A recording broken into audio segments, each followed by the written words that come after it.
सीधे एमएच खान साहब आपके पास आते हुए, चूंकि पुराने बहुजन समाज पार्टी के नेता रहे हैं एसपी बघेल साहब, अब बीजेपी के बड़े नेता के तौर पर अखिलेश यादव के सामने चुनौती बनने जा रहे हैं।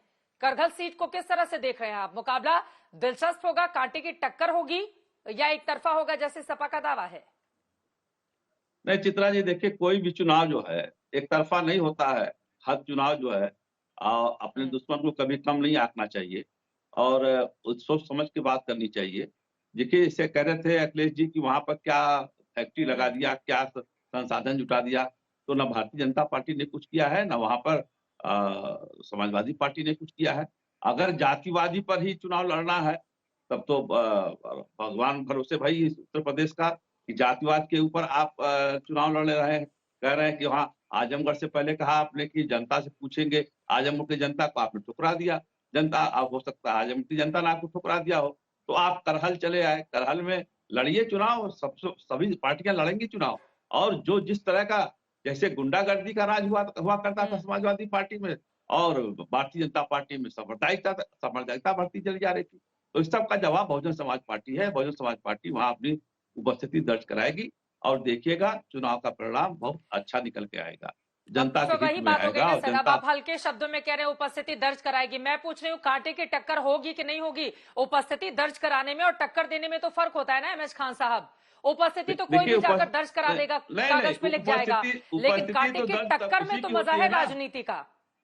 नहीं आप ये कह पाने में संकोच कर रहे हैं कि वहां पर कांटे की टक्कर होगी? नहीं कांटे की टक्कर हर चुनाव में होता है। मैंने कहा ना आपको, कांटे की टक्कर हर चुनाव में होता है। अपनी उपस्थिति दर्ज करा लेना बड़ी बात होती है, वही जीतता है जो उपस्थिति अपनी दर्ज कराता है। हर वोटर के पास जो पहुंचता है वही उपस्थिति दर्ज कराता है। हमारी पार्टी का नेता जो होगा वो हर वोटर के पास जाएगा और इनके कारनामों को बताएगा कि किस तरह से आप लोगों ने ठगा है जात के नाम पर, किस तरह से ठगा है धर्म के नाम पर, किस तरह से ठगा है राम और हिंदू और मुसलमान के नाम पर। ये उपस्थिति होती है। इसको टक्कर की बात मत कहिए, जीत की बात कर रहे हैं हम जीत के आएंगे। करहल से हम जीत के आएंगे, ये दोनों देखते रह जाएंगे। हाँ ठीक है, ये दोनों के बीच से हम जीत के आएंगे, करहल से बीएसपी जीतेगी। और राकेश त्रिपाठी जी, अगर 2017 के आंकड़ों की मैं बात करूं, पंकज जी मैं फौरन आपके पास आऊंगी। पहले नंबर पर वहां पर समाजवादी पार्टी थी, दूसरे नंबर पर बीएसपी थी और तीसरे नंबर पर बीजेपी थी। तो कम से कम उनके दावे को दम दिया जा सकता है क्या त्रिपाठी जी? देखिए चित्रा जी, हमें जीत का है पूरा विश्वास, क्योंकि वहां मोदी और योगी जी ने किया है विकास।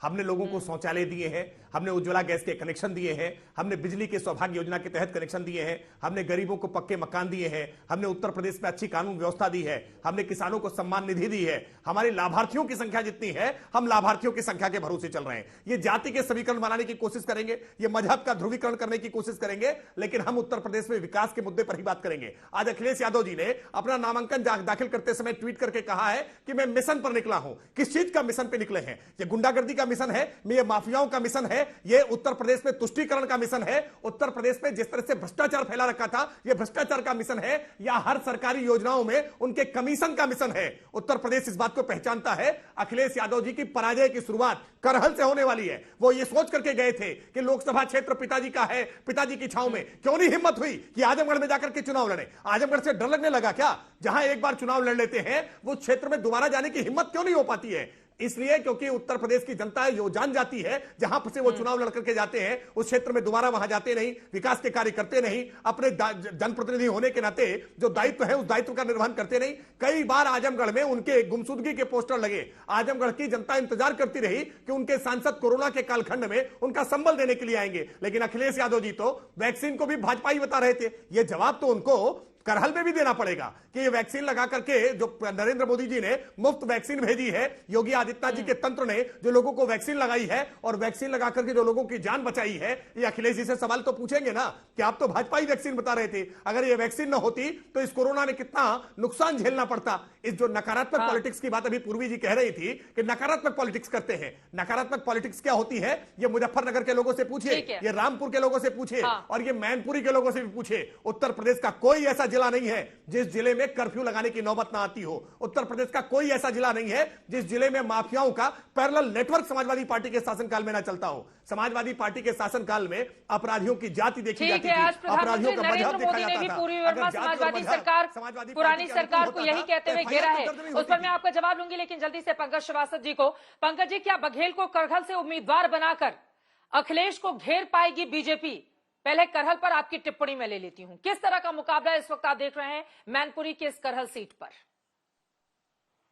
देखिए चित्रा जी, ना मैं भविष्य वक्ता हूं, ना आप भविष्य वक्ता है, ना कोई भविष्य वक्ता है। सवाल है कि करहल है कहां, देश में कहां है? उत्तर प्रदेश में है। और उत्तर प्रदेश का जो हाल भारतीय जनता पार्टी ने बनाया है, गरीबी में, भुखमरी में, उसकी कोई मिसाल नहीं है। डबल इंजन की सरकार ने जो किया है उसकी कोई मिसाल नहीं है। अभी राकेश त्रिपाठी जी बोल रहे थे तो मुझे आदम गोडवी साहब का एक शेर याद आ रहा था, बड़ा मशहूर, तुम्हारी फाइलों में गांव का मौसम गुलाबी है मगर ये आंकड़े झूठे हैं, ये दावे किताबी है। इसलिए कि जब सुबह कोई उठता है उत्तर प्रदेश में तो चाय पीता है, जो 120 रुपए किलो चाय थी आज वो 500 रुपए किलो की बिक रही। इन्होंने उज्ज्वला गैस योजना की बात की, 1000 रुपए उसके दाम हो गए, कितने लोग खरीद पाते हैं ये जानते हैं। घर से निकलता है आदमी तो पेट्रोल 100 रुपए और डीजल 90 रुपए। वो किसानों का पूरा इलाका है, वो किसानों का इलाका है जो लाखों किसान उस इलाके से जाके बैठे थे दिल्ली के चारों ओर। तब कोई नजर नहीं आया था भारतीय जनता पार्टी का आदमी। आज ये 6000 रुपए किसान निधि योजना की बात करते हैं और प्रति हेक्टेयर इन्होंने 30,000 रुपए लागत बढ़ा दी है। ये मुद्दे हैं। तो करहल अगर उत्तर प्रदेश में है और करहल के लोग अगर इस तपस्या से जूझ रहे हैं, अगर वहां पे ऑक्सीजन सिलेंडर के लिए, एक एक गैस सिलेंडर के लिए लोग मरे हैं तड़प कर कोरोना काल में, तो भारतीय जनता पार्टी की हिम्मत नहीं होनी चाहिए कि वहां जनता के बीच वोट मांगे। और कांग्रेस पार्टी एक सकारात्मक राजनीति के साथ 40% महिलाओं को टिकट देने के साथ तमाम नई नई योजनाओं को लेकर, बेरोजगारी के प्रश्न पर भर्ती विधान जैसे योजनाओं को लेकर वो आई है। और हमें पूरी उम्मीद है कि उत्तर प्रदेश की जनता प्रियंका गांधी के नेतृत्व में एक नई बनती हुई कांग्रेस को लेकर उत्तर प्रदेश की एक नई शुरुआत के साथ खड़ी होगी।